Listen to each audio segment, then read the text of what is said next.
Today on the dirt bike track, we learn that, like man, Spider too can be crucified. My name is James. I'm Nicole. And this is Mostly Speaking Spider-Man.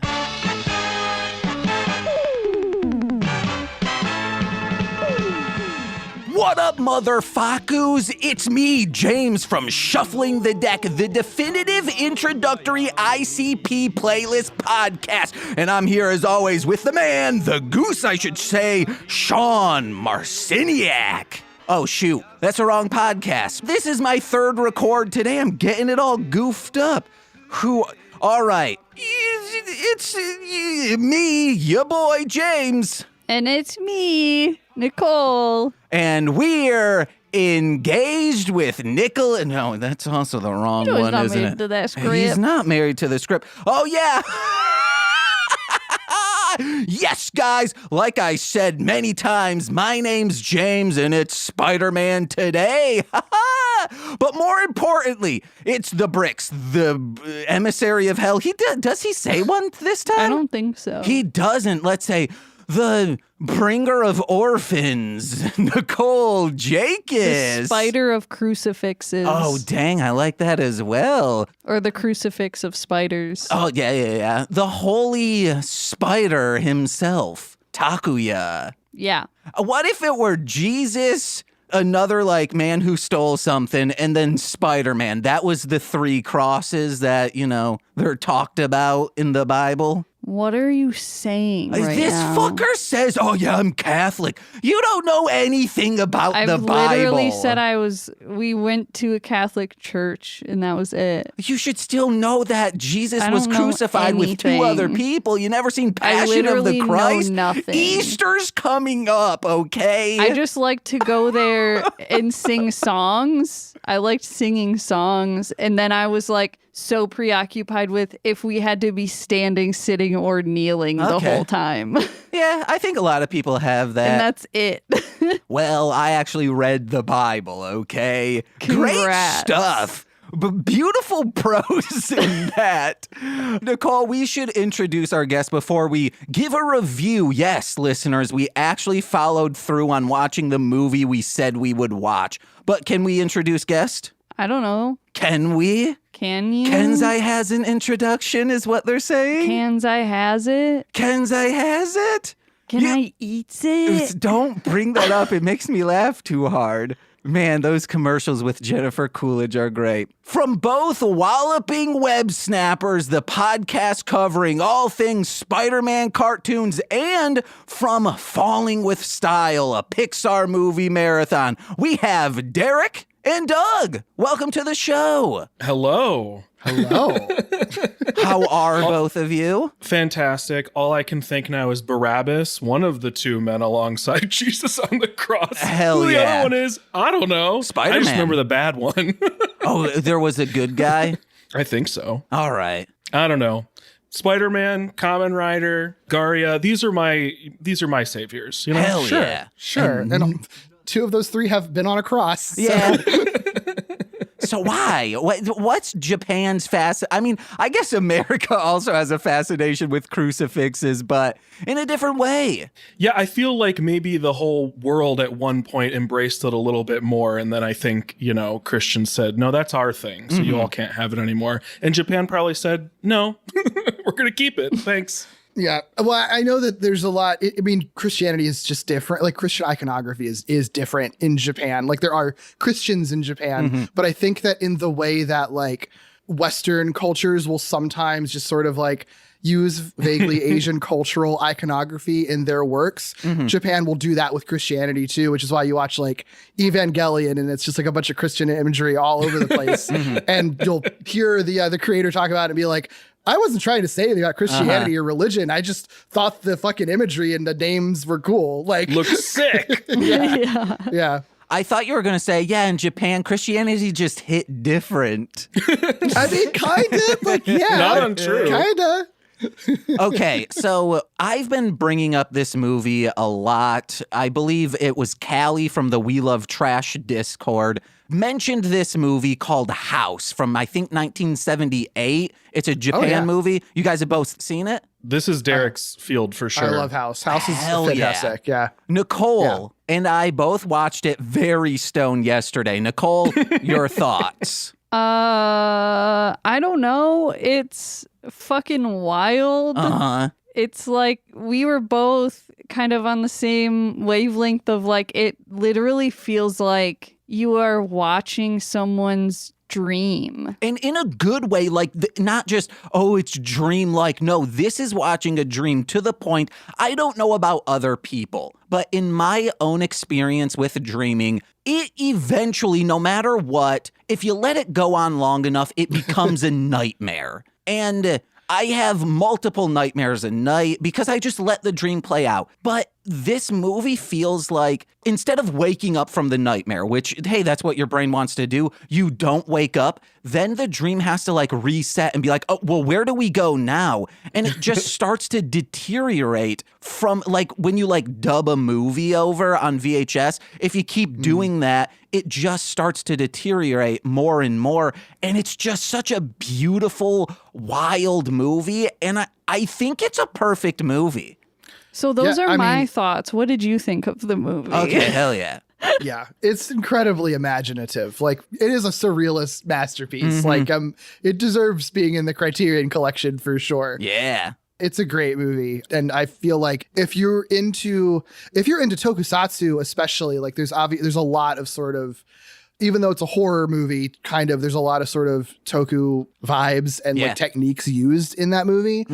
And yeah, I think it's like I can't remember what the exact like quotes were for it, but it was someone who worked on it. I think like a lot of the horror imagery was like them talking to their kids and like, here's how a child would describe something scary and weird. And they just put that directly into the movie. And so that's how you get this really just bizarre, surrealist stuff that's like unsettling and scary, but not scary in a way that any other movie has ever been scary before. Yeah, but it's also just like the way that it's cut. Like, there are so many times where it's like, I feel like I missed something, but I still know everything that's going on. And like, that's what a dream feels like, where it's like, this shouldn't make sense, but it does. Yeah, absolutely. And great parts where you're like, okay, we're in the real world, but then they like composite a background into it to make it feel wild. Like it has an uncanny valley experience to it. It's so good. Oh. Doug, aren't you glad you're here for the House 1977 Japanese film podcast? It's been on my queue for probably like years, and I just never end up watching it, even though I know I would like it. You got to. You gotta get stoned and then think of it as if you're watching someone's dream play out on TV. Perfect. The next time I do it, I'm going to do shrooms. That's my next shroom Oh my movie. God. Oh, man. Well, see, this is why I haven't watched it. I knew somewhere that I was not, properly prepared. So moving forward, now I have the right game plan. So, guys, you got this pod. Actually, let's talk Pixar because you guys, that's a done podcast, unless more Pixar movies come out, I'm assuming. Yeah. What made you guys go to Pixar? Yeah, so that's the second thing we did, right, together. It was sort of like we do this weekly Spider-Man thing, and we'd been doing it, and I think probably just out of interest of talking about, not that we don't like talking about Spider-Man, but just some other stuff. The idea of Pixar came up because I'm a huge Pixar fan and will make bold claims about them never making bad movies. And Derek was like, well, it might be interesting because I haven't really seen that many of them. So we just went through the whole thing 1 month at a time. We've caught up. There's another one coming this summer that we'll pick the podcast back up for. Hell yeah. And in the meantime, we've sort of, I guess, the successor to that is Godzilla, where Derek has seen all of it and I have seen very little. Hell yeah. Yeah, so our other podcast is Screonk, a Godzilla movie marathon, which that's basically our sequel series, unrelated sequel series. It's our other monthly movie podcast with the roles reversed there. Oh, nice. Hell yeah. It makes sense, Not surprised. I think Godzilla, honestly, if we're in the realm of Toku, it makes a lot more sense to go to Godzilla, I think, than it does Pixar. for sure. We went, Toku to Nicolas Cage, which also makes sense. He's a I think wild that's ass man. actually Very similar vibes. 1-to-1. Yeah, I think that actually does Yeah, absolutely. And then It tracks. I've gone all over the place with other podcasts. Queer Film, Hell yeah. Buffy the Vampire Slayer, Hell yeah. just trash-ass movies, wrestling, Insane Clown Posse. But that was as a teenager. Beyblades. Beyblade, Sam and nice. Max Freelance Police. I love podcasting, and usually I feel bad for asking people to, like, they probably don't want to be on a podcast, but I'll ask them to guest. But you guys have so many, I'm like, you must love guesting on shows. I love to. I end up not appearing as much as I think that me saying I love to would result in, but I love to. Yeah. No, I'll watch something I know nothing about and come on and tell you all about it. It's nice not having to be in the driver's seat and not really have to do much preparation. Like, it's nice to watch one thing and not have to create the show notes for it or lead the conversation at all. And if I want to show up and just kind of coast, I could totally do that if I want to. It's not my podcast. And honestly, what's really funny about this is, we're going to talk about Japanese Spider-Man. And I was like, you know what? I've been meaning to watch more of this. Maybe I should watch more of it in addition to this. And I was like, no, we subject people to exactly one episode of the 60s Spider-Man show. So it's only fair that I experience that here, an out of context episode of the show. I think the best part of guesting is I don't have to edit it afterwards, so I can be like kind of a maniac. But of course, I'm like, the editor's going to have no issues with my track, but still, I can go wild. I can go nuts. Nicole, what's your favorite part about hosting and favorite part of guesting on a show? Well, I did like when I had time to do the research part of engage with Nicolas Cage. I just really like knowing weird facts. Specifically of the Cage Man. Sure, yeah. What about guesting on shows? Guessing? Oh. You're like, I liked Into the Grid because those guys thought we were really funny. And then other Toku podcasts are just little sweeties. And Ranger Command Power Hour, it's always a great time. Yeah, Actually, the first time I podcasted about the show we're talking about was with Ranger Command Power Hour. Hell yeah. Nice. Well, then let's get into it. Spider-Man. What's your guys' experience with him? Never heard of him. Who is it? Who's that Seems guy? like a dork. Yeah. Walks really weird. I don't really understand. Yeah, I don't know. I guess I feel like it's one of those like kind of hard questions, right? Because it's like, I feel like I don't remember a time where I discovered who Spider-Man was. Like, he just kind of always was. But, a child of the early 90s, so grew up with the 90s Spider-Man show like every millennial our age, and then expanded from there. I think that part of the reason that we do the Spider-Man cartoon podcast specifically was because, I don't know about you, Doug, but like for me, most of my experience for the longest time was more in the animated realm. Diving into comics was because the comics existed, but like all of my first loves and the things that I were attached to the most were like the adaptations. And, but it's only ever expanded since then. Like, we tackle movies and comics and video games and everything on the podcast, for example. So yeah. I mean, similar as far as the start goes. I don't remember learning that Spider-Man existed. Yeah. I think he just always did as far as my memory goes back. But yeah, I mean, that Fox cartoon is what made me fall in love with Spider-Man, and that's where it cemented, like, this is my favorite superhero. And so cartoons, I think, made a lot of sense. I think Derek had maybe more exposure to cartoons beyond that point, and I didn't and really wanted to. And so doing all the cartoons, as Herculean as a task as that is, has been really cool, because now we've at least touched upon every single animated series ever. We've completed some of them. And it's just interesting to see kind of this big picture of Spider-Man and Peter Parker and all the different versions and variations you get just based on era, creator, context, what's happening in the movies, all that sort of stuff. Really fun to see how it parallels. Like, you can really track what's happening in superhero media in general based on what type of cartoon it is and what the cartoon is doing, which is also really, and just how animation changes and everything too. It's really cool to do something that spans from the 60s to today, Yeah. Hell yeah. For the 90s one, I watched that recently. And it feels, I don't know if it's just the story arcs I was watching at the time, but it feels like TikTok of you see a clip and then it kind of like peters off, but then like immediately, like, another villain crashes in and you're like, okay, this will be the villain of the episode. Then all of a sudden another person crashes in and Peter's like, I gotta head on out. Then he goes to the Daily Bugle and he's like, oh, it'll be a relaxing day. Then Jonah's just screaming at him. Then a villain pops in. It's wild. That show fucking moves. Uh-huh. It's packing a lot into like 19 minutes. A lot. Yeah. It was unsettling. Then I went to the X-Men cartoon and I'm like, okay, yeah, this is more my pace.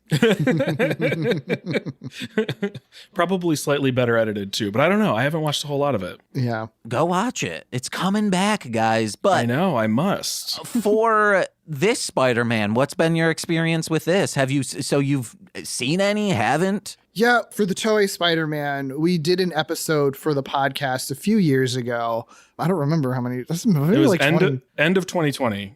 Wow. Oh my God. So it was a long time ago. And I feel like it's always been a thing where we probably will do another episode about this show at some point in the future. Like there's no reason not to. Yeah. And I think for both of us, that was our first time actually watching the show after having just been aware of it forever. Because it's not like it's ever been like easily accessible. You have to seek it out illegally. Like there's no other way to watch it right now. So that was the first time we watched it was for that podcast. And we watched a couple of them for that episode, of the show, of the podcast, Jesus. And I've seen plenty of like sporadic episodes since then. I've never done a full watch through of the show, like from beginning to end though. So I know I have like this episode that we're talking about, I hadn't seen it before, but I've seen a handful of them through like streams or other friends who I watch them with, or just picking out random episodes for other projects I'm working on, but still never seen every single episode of it. You really don't. You watch one, you get the whole idea. Like some of the end game stuff is cool, but if you're just watching random ones, that's probably the best way to watch this. I can see that because it's 40 episodes. Yeah, about. And It's pretty standalone for the most part, right? Like there's not really that much serialization in it, I feel like. I think there's a total of like 2 different episode arcs of 2 that like carry over from one episode to the other. But then like there's truly, we talked about it, I think last week, all of a sudden Amazonas is just in a completely different outfit and they don't explain it at all. And it will happen multiple times throughout the series. well, I was wondering about that. I mean, it makes sense to me that something that is both tokusatsu and Spider-Man would reuse lots of footage. So I can't imagine that every episode feels exactly unique. But I also did not remember this outfit and had to check to make sure that this was the same character and not just like a replacement general of some kind. Nope. I also wonder, did they just lose her costume or did something happen to it? Because didn't the leopardin suit get stolen or something at some point? Yeah, some weird stuff has happened. I think by the one where I think it was like the midway point of the show that I got stolen, because I was watching this episode and being like, Leopardin never once interacts with that monster. I think this is post the suit getting stolen and they're just reusing all that old footage for it. Oh, that makes sense. Yeah, because it's so far in. If they just don't have it, they reuse the same exact footage in that Disney doc. I think they like layered on all of the times this was reused, and it was like a box of 20 of just perfectly in sync footage, and it's like, wowzers, guys, come on. I mean, it's not like out of the norm for Toku, but it is like extreme, and I mean, it's a shitty situation. Like you lost probably one of your most expensive props, but it is very funny.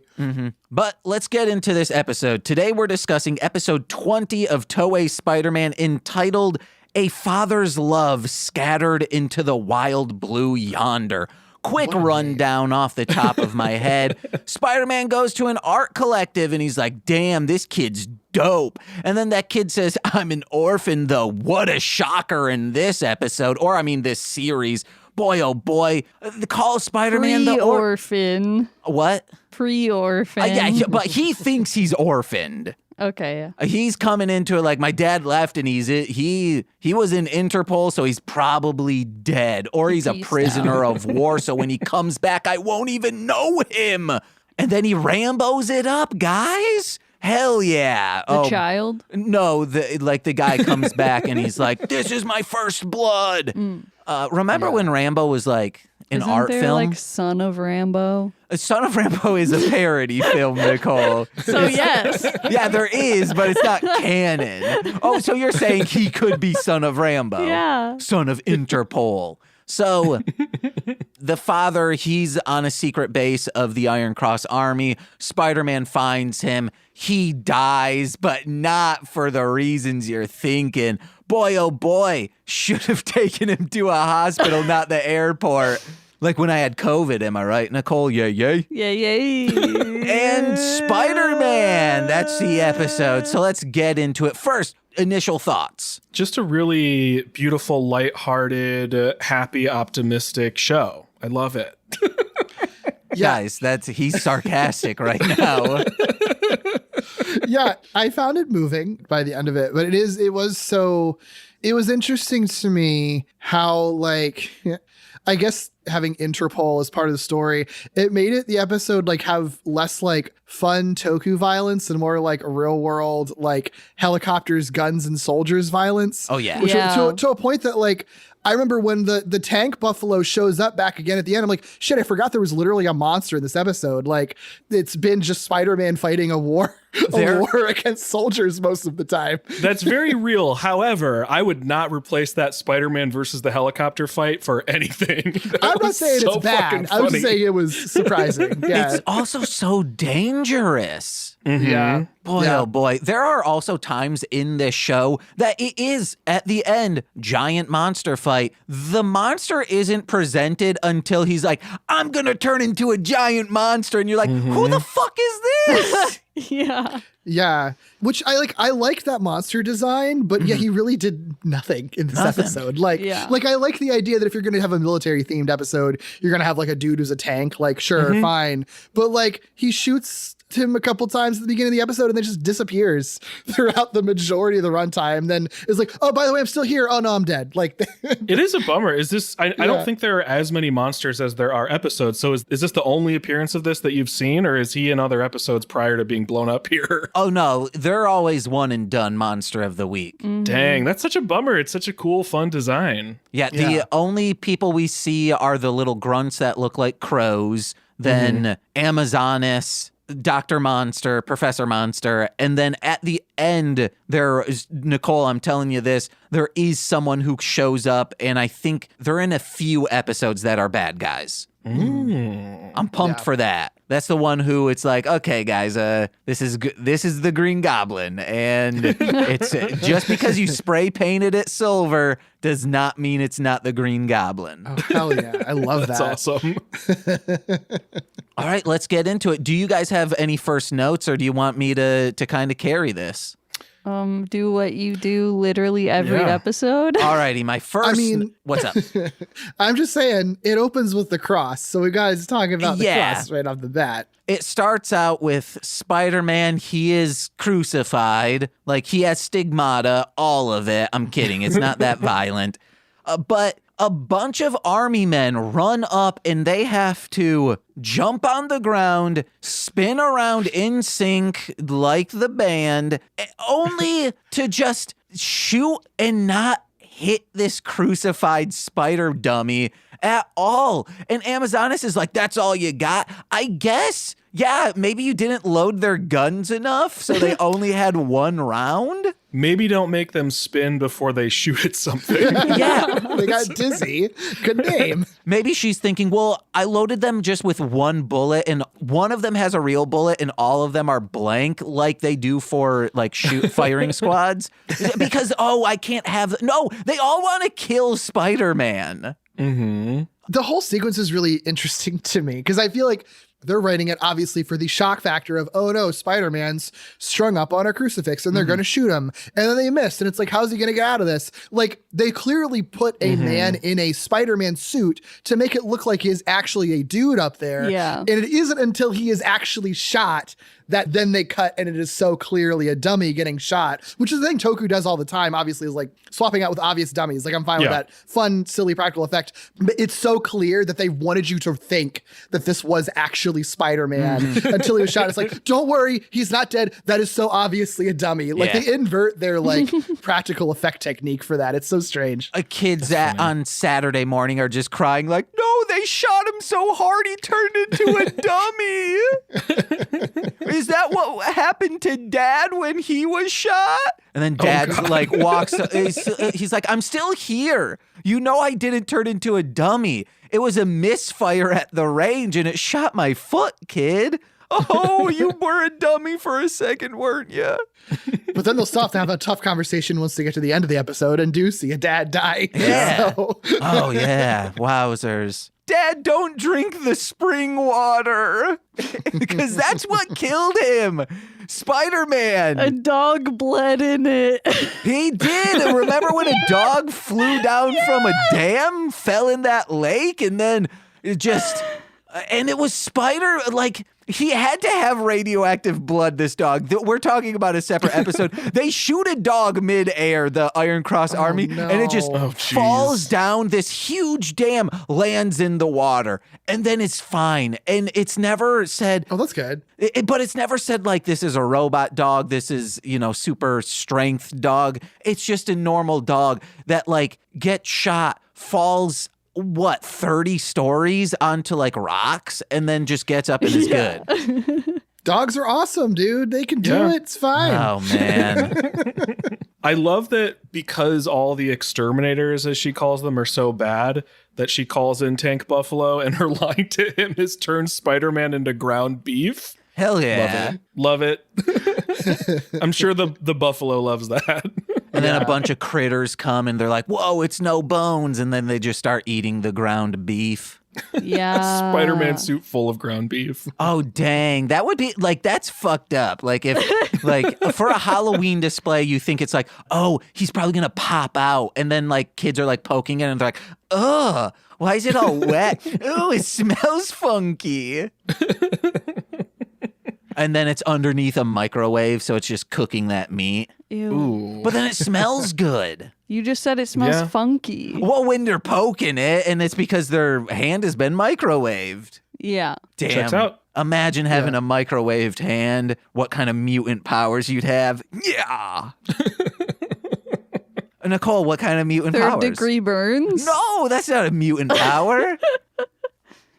Fuck, sorry. I was trying to make like a reference to detention, but I couldn't think of one. Oh, because his hand, like you punch a microwave and it's like microwave hand. Yeah. Have you guys ever seen the movie Detention? No. No one has. It is so good. It's from like 2012. It's a wild, like we love surreal movies and trash. This is a good surreal movie. It's the bee's knees. Yeah, it's so fucking weird. But it's like a 2012 like big budget movie. It's a big-ish. It's a big budget because the man who directed it, all of your favorite music videos from like the 2000s, this man was the director of. So he has money to put like $12 million into a project, and it rips. It starts out with a girl saying like, follow my rules, be a bitch. And then it shows like bitch in the like bottom, and it says beautiful, intelligent, talented, charisma, hoobastank. Man, the movie, I'm kind of obsessed with this. It rules. You guys will absolutely love it. It opens with that, and I was like, okay, I'm here for this movie. Yeah. And I'm it into that. perfectly captures what it's like to be in high school in like the mid to late 2000s. It's just like breakneck speed, like you are on the internet with references, with jokes. And then it just like, you think it's a high school movie, then it turns into like a horror movie, and then it keeps switching genres. It's and so it gets good. super dark. Oh, yeah. Like it has dark humor, which is great. I like the sound of this one. Yeah. It might still be on Tubi to watch for free. Nice. Of course it is. Love Tubi. So there's this secret agent from Interpol. He's just up in the mountains, and he's Morse coding something to Interpol to say, hey, the Iron Cross Army is here. And this dude's just, it looked like he was hidden, but then Amazonas from a different angle is like, oh yeah, there's just a man up there. But I wonder if anyone romanticized Morse code. Like new technology came around and they're like, oh boy, not as good as when we just Morse code everywhere. I mean, probably so, because it is, I mean, secure. I don't know, maybe like arguing that it's more secure than whatever I mean, what replaced Morse code? I guess like just Telephone. electronic messages. Secure radio frequencies. Oh, yeah. Yeah, I that- guess. Yeah. I don't know. But yeah, I'm sure every technology yeah. has someone sticking up for it beyond its relevancy. You know. Yeah. Oh, so you got to get a CB radio, guys. People do romanticize CB radios. Oh sure. Oh, yeah. Absolutely. They'll yeah. romanticize, like you said, Derek, anything. I mean, there are artists releasing new music on music cassette. Yeah, absolutely. No, I get that. I'm not immune to that either. It's just funny to think what kind of technology could be romanticized in that way. Yeah. As a musician, I have 100% searched, how do I master onto VHS? Oh, wow. Absolutely. Yeah, I have my VCR right next to me. So like, no, I totally get that. Yeah. I do love that he is just kind of out in the open, and like, not to be a dick, like he probably isn't that great of a spy if she can see him from like half a mile away. Yeah. Which is crazy. This dude has been hidden for a year and then does this. Well, He got cocky. not to jump all the way like to the end, but you find out that he's pursuing the Iron Cross Army because like in revenge for his wife dying. Was he already an Interpol agent when she died, or is the implication that he joined Interpol after she died to then investigate the Iron Cross Army? Because if he really has literally only been in Interpol for like a year, then yeah, I guess he's just a newbie at all of this, and that's why he's kind of bad at it. This is a great question. Okay, so Interpol, I believe, has known about the Iron Cross Army for a while. So my guess is the opposite is also Iron Cross Army is aware that Interpol knows about them. So they have tried to actively put out hits on agents. So my guess is, oh, well, if you guys are cool with dying, are you cool with your family dying? Maybe that will have you guys stop looking into us. So my guess is that was out of retaliation that they killed his wife. Yeah, sure. Could see it, yeah. Yeah. Damn, this is like some Alias shit happening in this show. Fucking love it. So we're landing on he's just not a very good spy, even though he's been doing it for a long time. Yeah. Or as Nicole Bummer. said, getting cocky and sloppy. Yeah. I love a sloppy cock. I knew you were going to say that. I was like, don't say it. And then It's you did. sloppy. You put it in a sloppy Joe, it's sloppy. You MC Escher painting it, it's sloppy. You go to 3 of the Birthday Boys concert, it gets sloppy. You know what else is sloppy? What's up? Small children art. Oh, hella sloppy. Guys, this kid is so deep. He drew a painting of an army tank and a beautiful bird. Yeah. I get it. It's there's a message there. It's not it's yeah, it's really funny that it's like a finger painting basically. Like it's so basic. And everyone is so You're like he's one of like basic. the United, like it's going into like this United Nations art contest, and I'm like, I don't know, y'all. I know that he's a child, but you have to have, like, are you just doing this because you feel bad for him because his parents are gone? Like, because that's what it. No, they're picking the most obvious message artwork. Are you for real? Like, there are probably 100 other things that are like really incredible pieces of art, but they were like tank, dove, fire. Yes, kids, you're in. This has a meaning behind it. However, I have experience with my brother as a child. That was him. One of his art pieces got put in our state capitol because they were like, this is really good. It was like this, oh, you as well. That happened to me, and I was trying so hard to. Me and my middle school girlfriend teamed up to make some sort of like drawing or something. I wish I could remember what it was for, because I kept thinking about it because of this kid and his artwork. And it was also in the state capitol. And I remember going to some sort of like weird like banquet and being like, I don't know why they chose this. I don't know why we're here. Like, even I knew it like wasn't good. No, that's just imposter syndrome. Yeah. The image is burnt into my head because my parents were so, as they should be, they were so proud of it that it was always hanging up in some area of our home throughout my life. It was a bird, and it wasn't a drawing. It was like my brother cut out the like shapes and like all the different feathers out of construction paper. So it looked like multimedia type deal. It was good. Yeah. That's cooler than whatever we did. I guarantee it. It's funny that you say that your brother did a similar thing, because I was going to say that this drawing is very red flag. Like, you need to get this child to therapy. Oh, yeah. So that tracks. I thought you were going to say, it's very funny that you said your brother did that, because my brother did the opposite. He went into an art gallery and just smashed up paintings. Oh my gosh. No. My personal relation was, it made me think about like when I did an art show in high school, and I'm still pissed about it, that the art teachers were like, you're not allowed to pick what one goes in the show. We're picking it. Boo. Yes. And then my friend apparently talked to them like after class and got to pick what piece went in the show. And I was like, oh, come on. fuck you. I was so mad because then they won. And I was like, I am so pissed right now. I'm so glad that, I mean, I'm not glad for the circumstances, but that's what they did at my school too. They would just like take shit and you wouldn't even know necessarily that it was entered until later. You're like, why that? Of all things, why that? But I'm like, none of us got to pick, but they did. Mm-hmm. Yeah, Not that's cool. absurd. I'm still pissed. Be pissed. Keep grudges against your high school art teachers. Yeah, call them out by name. No. Okay. Sean Kinley, I will never, ever, ever not say your name. Hell yeah. Give me my painting back. I want to know who you gave it to.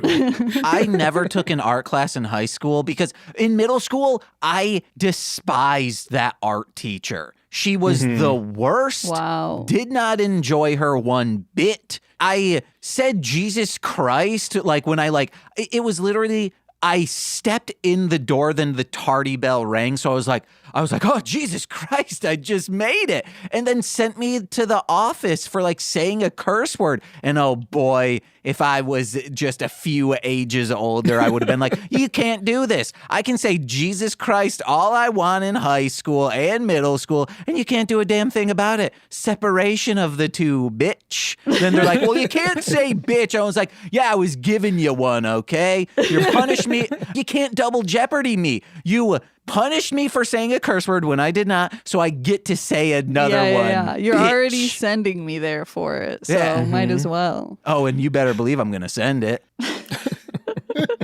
Are you silly? I'm still gonna send it. So this kid, he's being asked by Hitomi and Takuya, like, oh, your mother must be super excited about this. And they should know. They've seen so many orphans on this show. Kid's like, I don't have one. They're like, oh, well, what about your dad? And this kid legitimately, like, makes tears come from his eyes. What do you think this child was thinking of to force a tear out? Damn, I'm going to get that Emmy. Whoa. He said, this is a Juno Award for sure. It would probably be a Saturn Award. Yeah. What do you sure. think? Well, what I would think about is just like all the starving puppies in the world, you know? Yeah. And then like they Yeah. cut out me laughing a bunch, like tears from laughter. And then I have the tears. I'm and then sorry? I'm like, yeah. Nicole, you know the bit has been that I don't like dogs. I created the Dominator for dogs. Oh my gosh. We don't have time to explain what the Dominator is. You're a monster. Real quick, it's just to put dogs in their place. It doesn't harm them. It's a kennel, but the sides move in to like kind of scare them that they're going to get crushed. But they don't. They're safety mechanisms, okay? And we now have the Dominator Mini. Do you want to make a dog in its place in a trailer, on a boat, maybe in a hot air balloon? Hey guys, get the Dominator Mini wherever they're sold. It's portable. And as long as you don't do what this show did to that dog, you're always better than them. Yeah. You want to know what? The Dominator's as safe as shooting a dog and it falling off a dam. It's going to get back up again and be fine. Save the day. Technically, what I'm saying is the Dominator makes dogs stronger. Yeah, totally. I'm sold. Uh-huh. They go into dog fights and guess what? They say, shutting this shit down. They start attacking the humans. Hell yeah. Okay, I'm back on board. All right. Yeah. But all the humans have like brass knuckles. What? Okay, what does that mean? They're able Keeps to defend taking wild themselves. twists. Oh my god. But guess what? They're magneto powered. They can take the brass knuckles and make the humans punch themselves. Okay, back on board. But guess what? Shink, shink. No. They're all Wolverines. Wait, who's Wolverines now? The people or the dogs? Everyone on every side. I forgot to mention there are actual Wolverines that have been infused with adamantium. Oh no. Makes sense. Then they, they realize it's Christmas. We shouldn't be fighting. We should be eating goose. Damn, you saw War is Over too, didn't you? Oscar-nominated short based on John Lennon and Yoko Ono music. War is Over. Because it's Christmas. Oh, okay. No, I saw Lord of War and had an existential crisis Very afterwards. different. Very different. Nick Cage at the top of his game. Oh my gosh. Okay, so then Spider-Man, he gets the Morse code interception and he says, awesome, let me go to this place. And he's like, this bridge is so scary. I need to crawl underneath it. And he's got an umbilical cord of web. That stunt looked so scary. Yeah. Like, Dude. it's like a cool stunt. Like, it is very cool that they did it. But him crawling across a suspension bridge gave me so much anxiety. Like, there's no way their safety regulations on set were good enough to pull this off. Like, Thank someone you. could have died so easily. Yeah. This show and the 70s American live action show wanted to kill their Spider-Man so bad with the shit they made them do. My guess is there were like 4 guys, like buff guys, just with the rope like attached to them. And that's how they were able to like move Spider-Man along. Or I guess you could put a car on that bridge. That is optimistic.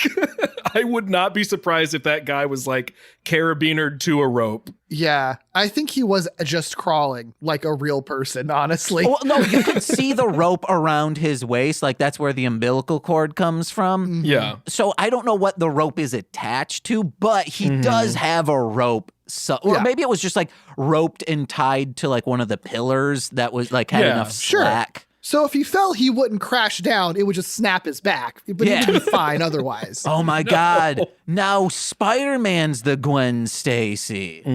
Pretty much, yeah. Oh, but he'd look so beautiful with his back arched upon snapping. Oh boy. Gwen Stacy looks like they make her look like gorgeous when her back breaks. Just like Batman when his back got broken by Catwoman. Am I right? Yay, yay. Wow. I'm saying he's getting pegged. Yeah. It's glorious. You ever seen a glorious pegging, Nicole? No, I haven't. You haven't lived. Yeah, you haven't. What Batman story arc is that? All of them? It's a Batmite. Okay. Yeah. It's aggressive. It's not like Bat Pussy Part 2. Oh, you wish, dude. I do. We can't get into. There's a real thing called bat pussy. That's fine. They don't have to. You don't have I to want give them to at least context know for that it's a everything. real thing, not just you're saying like bat pussy, wink, wink. I'm like, what? They're like, oh, why is she winking? Don't just shake your head. Use words. Don't. Also, tell now me these what to silences do. are auto-deleted. Cool. So this dude has abs of steel. He's like, his power's over Houdini because the Interpol guy's tied up on the crucifix and they're just beating him with a butt of rifles and he's not flinching. All he's thinking is, I must protect myself so my son can live. Yeah, dude. It's committed. brutal, actually. It's really brutal. I mean, I almost wondered, like, I know there's a million different ways that you can do like stage combat and everything, but like it really did look like the butts of those rifles were hitting him in the gut to the point that I was like, did they just give him padding so they could really hit it? Because it felt like they were hitting him pretty hard and he's like not flinching at all the entire time. It's not padding. They just like fashioned up a like tiny like fence to put there, so they're just hitting the fence. That'd be good. What? Like they not like an actual fence, like they put up like a block of wood in front of him, so like he's here, like there's maybe like 5 inches between him and this like beam of wood, so they're hitting the wood, but it's framed so you don't see below his chest. You could, but there are points when they get like right up close to his torso, and you see the butts. That's like why that's what struck me, because I feel because I feel like, I mean, because you're right. Like I think I'm used to seeing that. Like, you know, for toku shows especially, they want to fight, but they don't want their, you know, fists and feet to connect, so they'll figure out creative angles to do that. But like they literally had a close up on the butts of these rifles hammering into his torso. So like contact was made. It's just either the rifles were like foam, which I don't feel like they were because they looked like they had weight, or they were hitting into something that wasn't his stomach, basically. This is like the final week of this episode shooting, and they're like, all right, guys, we didn't kill Spider-Man this time doing all this fucked up stunt work. Take out your aggressions on this man. He's like, no. I actually watched a snuff film. He does actually die at the end of the episode, but it's from like abdominal bleeding. Like Houdini. Right, exactly. Yeah. So then Spider-Man shows up and he like punches these dudes so hard that their army helmets fly off from them and land on him. And he's like, I so love funny. this so much. It's so funny. that's going to be the gif for this episode. Like when I post it on Twitter is him punching them. Then he comes up with that. Then they try to come back to him. Then he takes off the helmet and just beats them over the head with it. It's Whenever perfect. Spider-Man in any scenario is in his Spider-Man costume but wearing like real life clothes over that costume, it's always the funniest shit in the world. Every time. It always works. I want to see him in a ballerina outfit. Love it. What do you want to see him in, Nicole? A little dog. Ooh. You want to see him in a little dog? Yup. That dog's obliterated. Yup. Okay. I want to see him in that gown that Karen Foster wore in season 2 on the modeling episode. Oh my God. The pearls, the long white gloves, possibly a tiara. I don't remember it that much, even though I do. Boy, oh boy, is Step by Step a fantastic show. Thank you. You guys love it too? I brought Doug that does. show to Derek's Gimmicks podcast for a gimmick episode of Step by Step. Wait, which episode? The noir homage where Karen loses her diary. I was going to pitch that episode. No fucking way. There was an episode, also the same plot structure in season 2 or season 6, which is the worst season. The one where What's His Nuts has a dream about like being in a saloon. Yeah. That one is the same like gimmicky thing, but Yeah. sucks so hard. That's a bummer because I feel like the Lost Diary one works pretty well. Yeah. That's one of my favorite episodes. Yeah, it's great. Yeah. It's a Oh good one. man, 2 thumbs up on that. Another like gimmicky one is Shot on Location. They shoot on location in Hawaii. Oh my God, a 2-parter. But then they do the same thing going to Disney World, and those 2 episodes suck.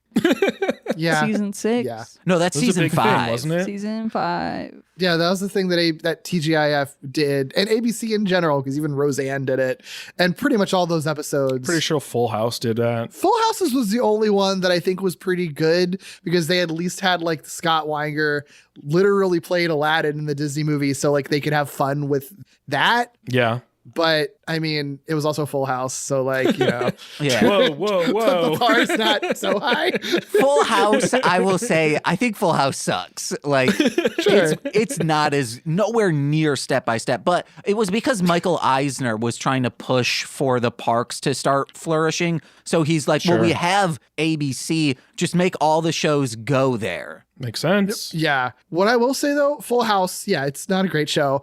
Fuller House, that show fucks. I've never seen a revival, like one of these like revival series that are all over the place. They're never able to like recapture what the original show was. And Fuller House is Full House, exactly, in tone, in comedy, in jokes, in pace, and everything. It is like truly like they lifted Full House out of the 90s and into the 2010s. It's wild how well other it works. shows are afraid to do it. Other shows are afraid Yeah. to like lean fully into like a different era's tone. Yeah. But Fuller House was like, fuck it, let's go. Yeah. Like, we don't care if it's bad. It's going to be Full House again. Yeah. And it is. And I'm like, you know what? This is actually the best show I've ever seen in a long time. When that first came out, my mom came to Chicago on like a very cold fall day. And she's like, well, we can't really do anything. Nicole's also at work. What do you want to do? And I'm like, I don't know. Let's see what's on Netflix. And we watched like 6 episodes of Fuller House. It was a great time. Yeah. It's fun as hell. Feels like you're watching Full House. It's better than watching Full House. I think so, because it's like Full House with like a little bit more self-awareness. Yeah. And like, honestly, like a little bit funnier because I think the actors that are the leads in Full House like are, I mean, I'm not going to like throw shade on like a John Stamos and stuff like that, but like, I don't know. I think having like your 3 women as leads, their dynamic is really interesting, and they find really fun storylines to tell with them that they couldn't have done in the like original iteration of the show, but still like with the same Full House flavor, which is just really weird. Yeah. All right, let's run through these notes. So they start running away at Spider-Man and the Interpol guy, and somehow these grunts aren't able to shoot well, but somehow they shoot down his leg. Like, they graze his leg in a downward motion with a bullet. You can't do that. Rips his leg right open. Yeah. It looks gnarly. It's not a puncture hole. It's like as if someone sliced him with a bullet. They were knife bullets, obviously. Oh, shit.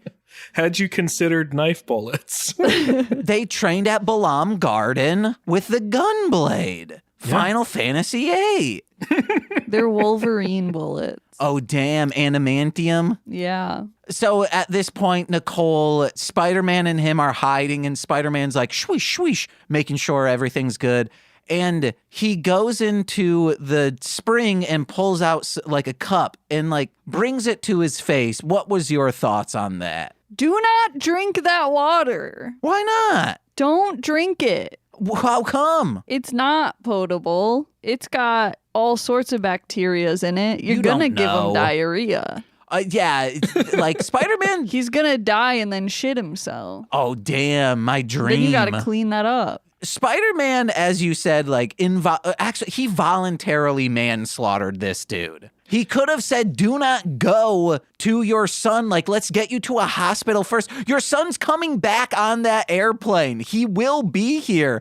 But now I have to tell him, yeah, you had glory in the United States with your art, but your father is confirmed dead. Because you brought him to an airport instead of a hospital. Not only that, I feel like Spider-Man really makes this man work to get there when he is Spider-Man and could help. So like when they're getting on the train, why didn't Spider-Man help him on the train first?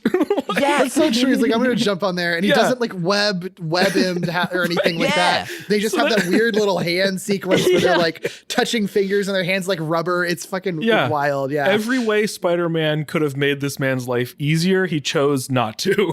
Spider-Man also has a literal, not just giant robot, but he has a car that can turn into like an airplane. Oh, yeah. That's actually a really good point. They could have just hopped in his car and flown away. Now, it's not an all-terrain vehicle, so it would have hard time getting to like this lake. It's not like it can turn into a boat. It's not amphibious, but he could have just turned into the giant robot, scooped up this dude into the cockpit, and had a good time. Yeah. Yeah. But unfortunately, the suit was stolen, so they couldn't film any new material with it. couldn't film Therefore, Spider-Man's robot simply cannot do it. I guess this would have been a funnier thing. They hop into the Marveler that can fly, and then the plane takes off, and he's like, I miss my dad. And then on the side of the plane, you see Spider-Man with his ghoulish near-death dad. Oh my Yeah. God, The dude. makeup that they have on this man, Brutal. it's really brutal. Yeah. I like Spider-Man like grabs the dad's arm to like make a waving motion to the child. put sunglasses on him, weekends at yeah, Bernie's him. Exactly. Oh gosh. It was wild when they showed him with that makeup. I remember thinking like, this guy's not going to die, right? They're not going to kill this guy in the show. Like at the end, like, no way. And then that's exactly what happens. Doesn't see his kid. They fully love dies. to do Couldn't it. believe it. Yeah. Shocked. Out of 21 episodes, we can also include Spider-Man. Spider-Man was made an orphan, and his younger brother were made an orphan in the first episode. And then maybe a half of the episodes detail kids becoming orphans. It's like very 70s Toku too, to just like have just really sad endings, just out of like, just love to kill people and traumatize children and then make you cry at the end of it and then cut to your like upbeat theme song end credits. So it's like part and parcel for it, I guess. It's The a guy was never going to theme. survive. Yeah. It's parents aren't safe, and neither are you, child, who we sometimes also kill.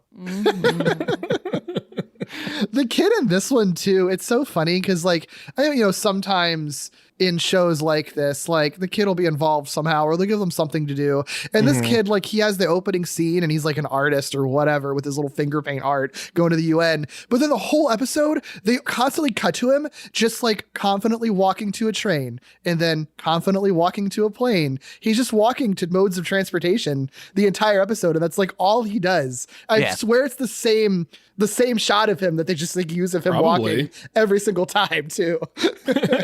Probably. So we touched on it a little bit. They're trying to escape this forest, Interpol guy and Spider-Man. And he's like, hey, Interpol man, run away. I'll take on this helicopter. Super dangerous. He's hanging off from it. I don't know if he's harnessed into it. And I was like, wow, that's a very dangerous scene. But then it's like, well, yes, you have fan blades and all of that. But I think most of the time they're over water. Like on the shots that you see down, he's over water. So I'm like, that's the most dangerous thing ever. And even, that bridge technically over water, he could survive if he landed properly. But there's no excuse for the train stunts. That is so fucking because it might not kill you, but there's a chance your leg could slip under those wheels and then it's just gone. It's very true. Yeah. Doug's right. They're just trying to kill this guy every single week. Yeah. And they just don't manage to accomplish it. I think in that first episode of that Marvel documentary series on Disney Plus, I feel like they talk about how dangerous the shit they do is. Like they knew. Yeah. They knew. Or at least retroactively they know. The guy, I believe, says, oh, yeah, we could never do any of this stuff, especially the fact that he crawled up like Tokyo Tower or something. And he's like, oh, yeah, so like we got permission to do that. And they said, climb up Tokyo Tower. And he's like, I don't think we had permission to climb up Tokyo Tower. And I just had to do it. There wasn't any harnessing on me. Yeah, just go for it. Yeah. Wild and crazy. But yeah, that train scene, super dangerous. And then after fighting off a bunch of the grunts, the train stops because they're like, whoa, there's a monster in the middle. If this happened in the USA, they would have plowed right through that dude and worried about it later. True. And what a save the day. Yeah. Oh, absolutely. I would have been like, oh, the Amtrak that I have to take is an hour and a half late now. Thank you for plowing it. Also would have been safer because that giant monster wouldn't have become giant. That's what I was saying. Oh, I thought you were James. saying like save the day for like the citizens who No. travel publicly. No. Well, No one was late. Yeah. The day is saved. And then, he finds the Marveler now and brings this dude, and he just looks half dead. He is So bad. And he just sees the plane take off. It's so sad. It's really sad. Like, I know making fun of like the logic of like, why didn't Spider-Man help him more? But like this scene, like in a vacuum, I did find it very, very moving. Yeah, it's so sad. I mean, it is really well acted too. Yeah. The Interpol dad guy, whatever his name is, I mean, like A+, man. Really, really nailed it. Yeah, it's a horrible, horrible irony that this episode ends with. And I don't know, it's like easy to imagine how terrible that would be. And the kid is none the wiser. The kid has no idea. So sad. Oh, geez. But hey, he'll find out when he gets back home. When he gets his father's purple heart. Because he's confirmed dead. Is Spider-Man going to convey this information to anyone? I am very curious about that. He works with Interpol, so he has to be telling them. I had a question about that, actually, because I don't remember if this at all came up in the 2 episodes that we talked about. But is he working with Interpol as Takuya and they know he's Spider-Man, or do they just think they're working with Spider-Man? I believe they just know. No, they know Takuya because it's revealed in the movie that Interpol knows him and they kind of like take his family to a hotel to be like, hey, we know some fucked up shit's about to happen. We want them to be safe. That's nice. So, yes, they know it's Takuya and he knows they know. Okay, got it. But yeah, that's the episode. Any more notes? Oh, don't drink that. Well, that's infected now. Get him to a fucking hospital. Nah. Yeah, if you have an open wound, do not go into just bacteria water. It cleans it out. It does not. Oh, okay. Miss Doctor over here. Dropped out of pastry school. Yeah. What do you know? How to get verbally abused by a small French man. Okay, hell, I know some people who'd pay for that. I did. You did, and you did not want to pay for that. One of our favorite episodes of Spider-Woman is about a verbally abusive tiny French man. Whoa. Whoa. Yeah. Hell yeah. We're very familiar. No pastries involved, but Unfortunately. the French is strong in that episode for sure. Hell yeah. The next episode preview looks fucking sick. Like, I want to watch that one next. I'll send you a link. I actually have all of them on a hard drive already, so I'm good. I will definitely hit it up. But the fucking skeleton looking dude looks cool as hell. Oh, so dang. I'm definitely gonna check that out. Yeah. The closing song too, I did not remember. And I was paying attention to the lyrics, and if you played like mid 2000s emo lyrics versus Spider-Man, like Toei Spider-Man lyrics and quotes, it would be difficulty impossible. Like, there's no way you'd figure it out. Oh yeah, it's very hard. During House, Nicole knew I was going there. During House, that like theme, that like the beam bum bum, I can't do it. But Nicole just started singing like the intro to the Black Parade. I was like, Nicole, this fits fucking perfectly. Oh, wow. That's so good. You gotta watch House. Yeah, it's going to be bumped up. Now I have to. It's great. Okay, we have one last thing. Spider-Man, in most iterations, he gets bit by a radioactive spider and he gets the powers that liken to a spider. So, if you were to get bit by a radioactive animal and get those powers of the animal, what animal would it be? And how would you use those powers to take down the Iron Cross Army? God. Yeah, this is tough. Because all the things that I would want to get bit by wouldn't be helpful. What do you want to get bit by? I mean, like like if I were to get by like a panda, I'd get lazier and I'd eat even more. You know, Yeah. Not very helpful. But you can roll out of the way and kind of just like make them exhausted. It could be like a Snorlax situation where like you get like you're kind of impenetrable, right? Like they try to fire at you and you're just like big defense, you know? Yeah. Like, that sounds pretty awesome. Because also pandas should be extinct. How are they still around? You are unkillable. Yeah. I mean, my brain went to like some sort of reptile or like an alligator or something, but I'm just thinking like that's literally the lizard. It's the lizard. Spider-Man. And I would say something like octopus, but there is literally a Doc Ock as well. So. Yeah. But I do kind of like the idea that, like, you know, this is a Spider-Man show, but it's not like Marvel Comics Spider-Man. It's its own Spider-Man. So there's no reason we can't be like the fun Toku versions of the Spider-Man villains, but the hero versions of them, you know? Now, what vehicle would you combine yourself as? Okay, I think I would go with alligator, specifically because then I can have an aquatic vehicle, which is not really present in the, like, could have used that in this episode. You'd have a fan boat. Yeah, exactly. So, yeah, that actually, fan boat sounds fucking rad, actually. And thematically kind of perfect, you know? Yeah. So we got panda and alligator? Yeah. I'm here for that. I've been convinced. How would, using alligator powers, how'd you take down the Iron Cross army? Big, strong bites with my big, strong jaw. Okay. Whipping a tail around. Yeah, hitting the tail around and scales that deflect bullets. Hell yeah. Yeah, Perfect. and good swimming abilities. But I guess they have the fan boat, so I don't really need that very much. But, you know. You're on the fan boat and say, I used to hunt gators. Now I'm the gator who hunts.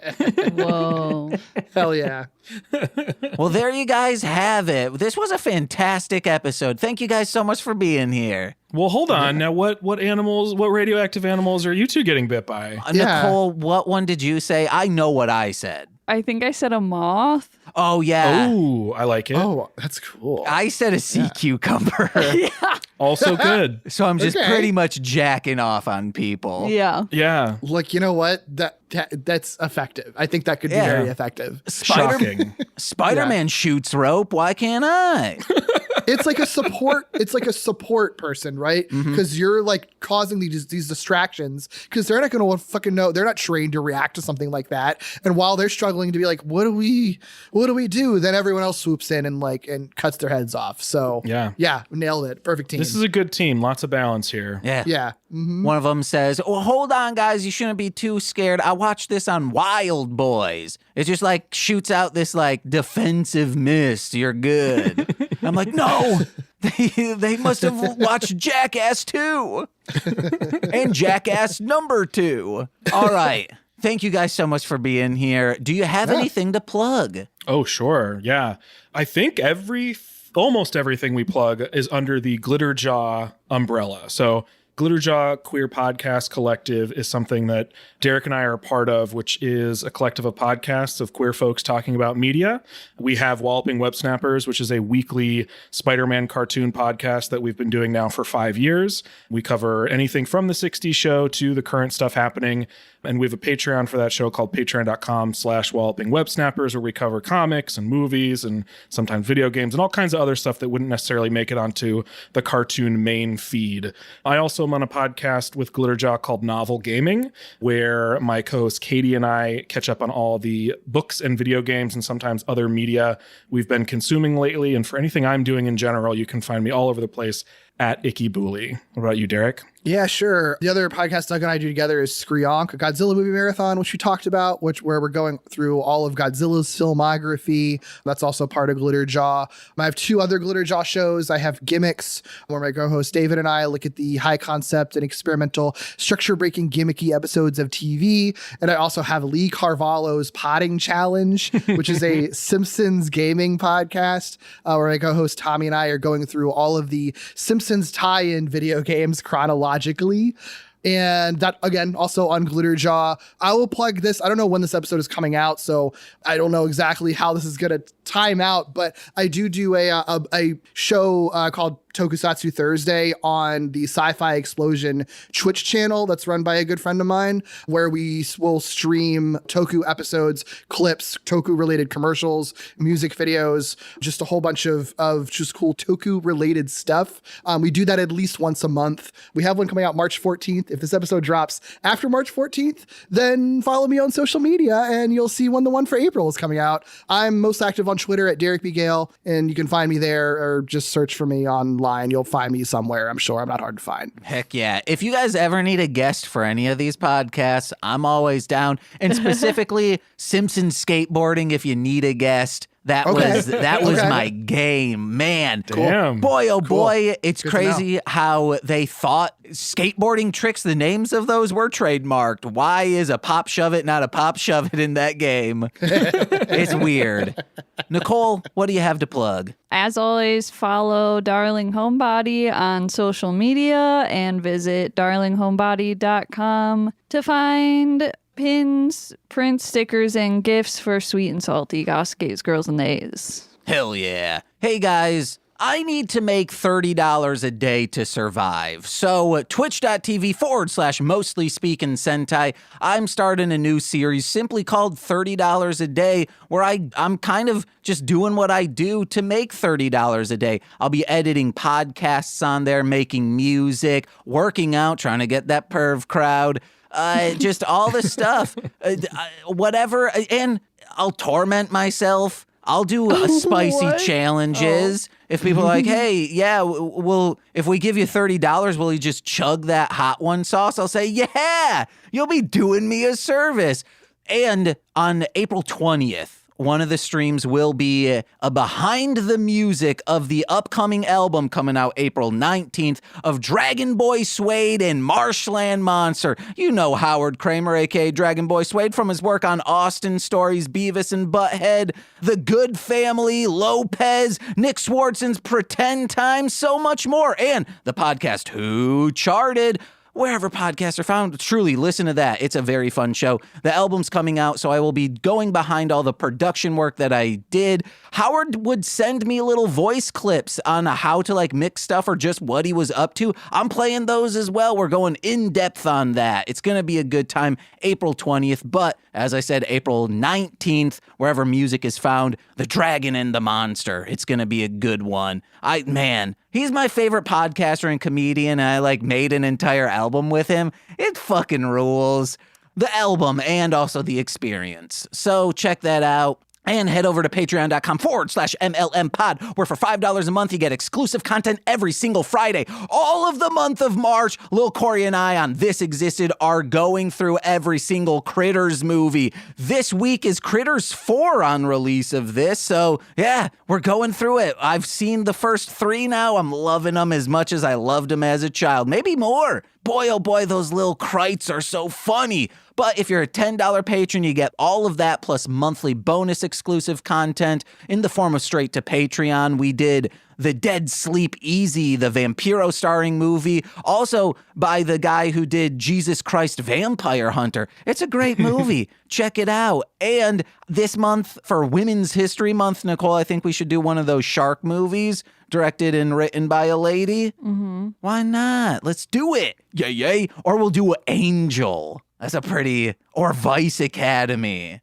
Or we'll just watch Playboy. We're watching Playboy Women's History Month. I'm kidding. I'm not. But you also get shout-outs on every single free feed podcast. So let's begin with those, starting with Steve F., Eric Berry of Ranger Command Power Hour, Alex Z., The Waz, Orion, Jordan B., The Chaos Witch, my brother in common law, I should say, my Bickle brother in common law, Joshua, Jake is Steve Barnes, A Sweet Child of Time, and Intro Void. My mother, Lil Corey's BFF, and now former roommate Shane. That fed twitch.tv/Corwinning. It's Corwin, also from the podcast that's on hiatus that I did with him, This Movie's Gay. And finally, from the Rom Complex, as well as Formulaic, a podcast and script writing, that's a me. And we just put out an episode where we broke down and wrote an episode of The Babysitters Club.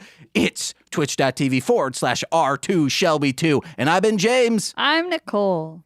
And I've been Doug. I've still Derek. And we've been Mostly Speaking Spider-Man. Bye-bye. See ya. This has been a Marshland Media production, produced by James McCollum. For more content, please visit MLMpod.com. To support our network and have access to exclusive podcasts, head over to patreon.com/MLMpod and sign up today. This is Mostly Speaking Spider-Man. We almost both messed up there. And this is because last episode we did Sentai. Oh, whoops. And this is this is bloopers. Are you ready? Yeah. Oh, yeah.